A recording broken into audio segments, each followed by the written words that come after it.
Hello viewers, welcome back to my channel. आज हम NCERT के क्लास 10th की मैथमेटिक्स का जो चैप्टर नंबर 9 है हाइट एंड डिस्टेंस से रिलेटेड, उसकी एक्सरसाइज 9.1 का क्वेश्चन नंबर 11 करेंगे। क्वेश्चन नंबर 11 क्या है, देखो। A TV tower stands vertically on a bank of a canal from a point on the other bank directly opposite the tower. The angle of elevation of the top of tower is 60 degree. From another point 20 meter away from this point on the line joining this point to the foot of the tower, the angle of the elevation of the top of the tower 30 degree. Find the height of the tower and the width of the canal. क्या निकालना है?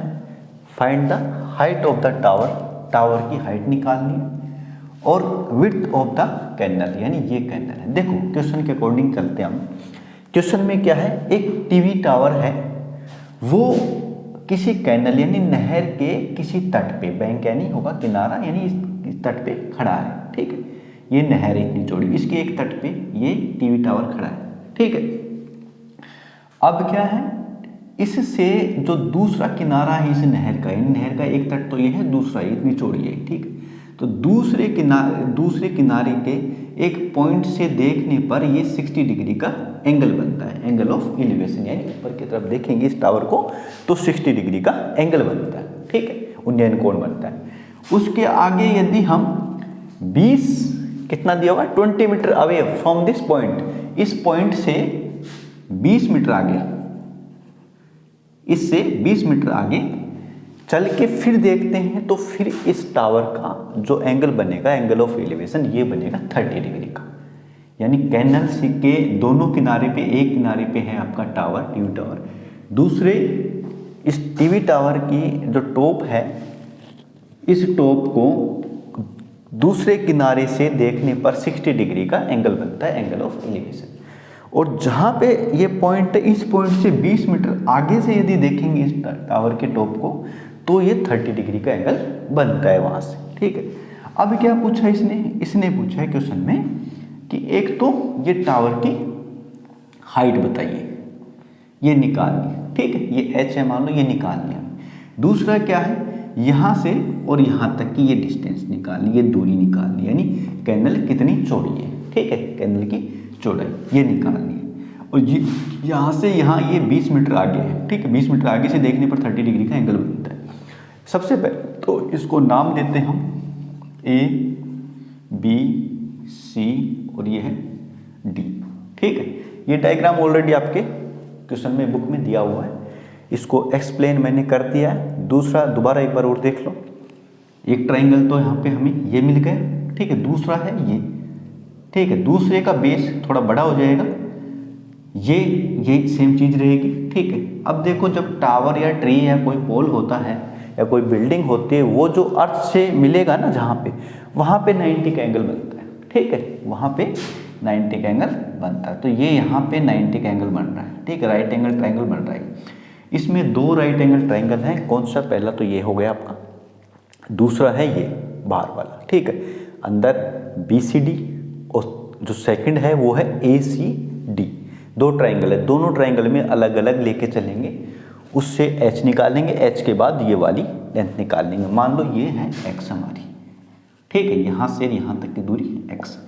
Total कितनी हो जाएगी, total की जरूरत नहीं है हमें सिर्फ यही निकालनी है, ठीक। जब ये वाला लेंगे पूरा ट्राइंगल, तब ये वाली डिस्टेंस की जरूरत पड़ेगी हमें, तो 20 + x हो जाएगी टोटल, ठीक।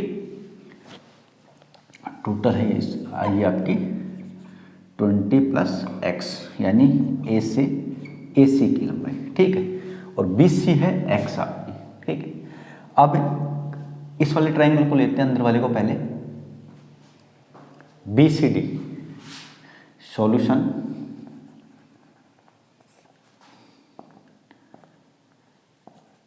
इन ट्राइंगल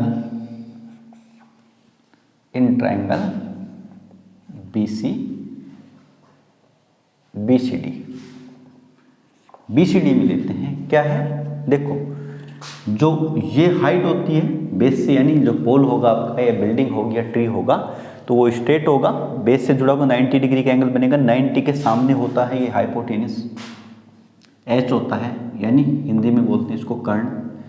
कर्ण थीटा के सामने यानी 60 डिग्री है, हमने 60 डिग्री के सामने ये होगा लंब, जिसको बोलते हैं परपेंडिकुलर। ये बन जाएगा बेस आपका, ठीक है, इसको बोलते हैं आधार, यानी BC है वो आधार है। अब बाहर वाले ट्राइंगल के लिए बेस ये पूरा होगा, यानी ये थीटा ये 90 है, अब 90 के सामने ये वाली लाइन क्या होगी आपकी, ये होगा हाइपोटेनस, यानी ये कर्ण का काम करेगी। ये होगा पूरा का पूरा वही परपेंडिकुलर, ये होगा आपका बेस पूरा का पूरा, यानी AC होगा आपका बेस का काम करेगा ये बाहर वाले ट्राइंगल के लिए, ठीक है। अब अंदर वाले ट्राइंगल को BCD को ले रहे हैं हम, ये और ये ले लेते हैं हम, ठीक है, यानी ये तो निकालनी हमें और ये भी निकालनी, लेकिन ये दोनों चीज़ ले लेंगे क्योंकि हम हो सके जब तक इजी वे में करना है, आसान तरीके से करना है क्वेश्चन को। तो 10 की वैल्यू मोस्टली सभी को याद होती है, तो 10 वाला उठा लेंगे। 10 में क्या परपेंडिकुलर बाय बेस बन जाएगा यहाँ पे, इनको लेने की जरूरत नहीं है, इसकी नहीं तो जरूरत पड़ेगी आपको, ठीक है, इसकी लेंथ की जरूरत है ही नहीं हमें कहीं पर, तो हम वही चीज़ लेंगे जो आगे भी हमें काम आए क्वेश्चन के अंदर। तो परपेंडिकुलर बाय बेस ये लेते हैं, P बाई बी आ जाएगा, यानी CD बाई ये क्या है BC, CD by BC perpendicular by base, यानी लंब टे आधार, ठीक है। किस में है, इसके किस में आ रहा है, लंब बटे आधार 10 में आता है, ठीक है। जैसे हमारे पास है लाल बटे कक्का, या फिर होता है पंडित बद्री प्रसाद हर हर बोले, ठीक है। ये होता है साइन के लिए, ये होता है कोस के लिए, और ये होता है साइन कोस टेन के लिए, ये होता है कोट के लिए, ये होता है सेक, ये होता है कोसेक। इसी तरीके से ये इंग्लिश मीडियम वाले स्टूडेंट्स के लिए, ये है हिंदी मीडियम वालों के लिए लाल बटे कक्का, ये है इंग्लिश मीडियम के लिए। P4 होता है परपेंडिकुलर, यानी ये होगा साइन के अंदर P by H perpendicular by hypotenuse sine, ये होगा कोस के लिए, ये होगा टेन कोट, और ये होगा सेक, और ये होगा कोसेक के लिए। इस तरीके से ये होते हैं, इनको उठा के हम यूज करते हैं। हमें पहले क्या देखना है ट्राइंगल के अंदर कि किसके बटे में क्या आ रहा है। जैसे मान लो आपके बेस बाय परपेंडिकुलर होता, तो बेस बाय परपेंडिकुलर यानी ये कोट में यूज करते हैं हम, लेकिन हमें क्या करना है, हो सके जब तक साइन या टेन में इसको लेके चलना है। इजी होते हैं, इनकी वैल्यू मोस्टली याद होती है हमें, ठीक है। वैल्यू तो आप इससे टेबल से भी देख सकते हो, टेबल से बना सकते हो, टेबल आपको बनानी आनी चाहिए या फिर आपको वैल्यू याद होनी चाहिए, उसको यूज करते हुए क्वेश्चन को कर सकते हो। तो लंब बटे आधार ये किस में होता है, 10 में, ठीक है। टेन थीटा कर दो। अब नेक्स्ट स्टेप में क्या करोगे, CD कितना है, CD है हमारा H बाई BC कितना है, BC x माना है हमने, बराबर 10 की वैल्यू कितनी है 60, ठीक है, 10 60 की वैल्यू। अब क्या करना है हमें, 10 60 की वैल्यू होती है √3, यानी H बाई एक्स, H की वैल्यू हो जाएगी x√3, ठीक है। आया समझ में, इस तरीके से आप कर सकते हो। H की वैल्यू क्या आएगी x√3। x की निकालना चाहोगे तो x की एक तो चीज़ ये आ गई आपके पास, दूसरी x की वैल्यू निकालना चाहोगे तो x इधर चल जाएगा, √3 आ जाएगा, यानी ये दोनों चीज़ कोई सी भी आप के आगे वाला जो सेकंड ट्राइंगल है इसकी वैल्यू निकालोगे, वहाँ दोनों यूज कर सकते हो आप, ठीक है। क्वेश्चन जब फाइनल निकलेगा उस टाइम पे आप h के बराबर ये रख सकते हो या फिर x के बराबर ये रख सकते हो, ठीक है। तो ये आपके पास वैल्यू आ गई, h की वैल्यू x√3 और x की वैल्यू h बाई √3। अब लेते हैं इन ट्राइंगल ACD में क्या करना है, वही परपेंडिकुलर बाय बेस लेंगे हम इसमें भी, क्योंकि इसको में 10 यूज कर लेंगे हम, परपेंडिकुलर बाय बेस 10 की तरह 10 यूज हो जाएगा। तो परपेंडिकुलर क्या है यहाँ पे, CD by AC equal perpendicular by base, वही 10 लगेगा, 10 30 बन रहा है यहाँ पे, 10 थीटा, फिर tan 30। सी डी कितना है, सी डी है हमारा h। ए सी कितना है, ए सी है यहाँ से यहाँ तक यानी 20 + x, 20 + x। tan 30 की वैल्यू होती है 1/√3, 20 + x। क्रॉस मल्टीप्लाई करोगे ये वहाँ चला जाएगा, ये यहाँ आ जाएगा, 20 + x, ये इधर आ जाएगा h√3। अब यहाँ पे क्या करना है, यहाँ पे या तो h की वैल्यू रख दो या x की वैल्यू रख दो, तो फिर एक की वैल्यू आ जाएगी, फिर दूसरे की निकाल सकते हो, ठीक है।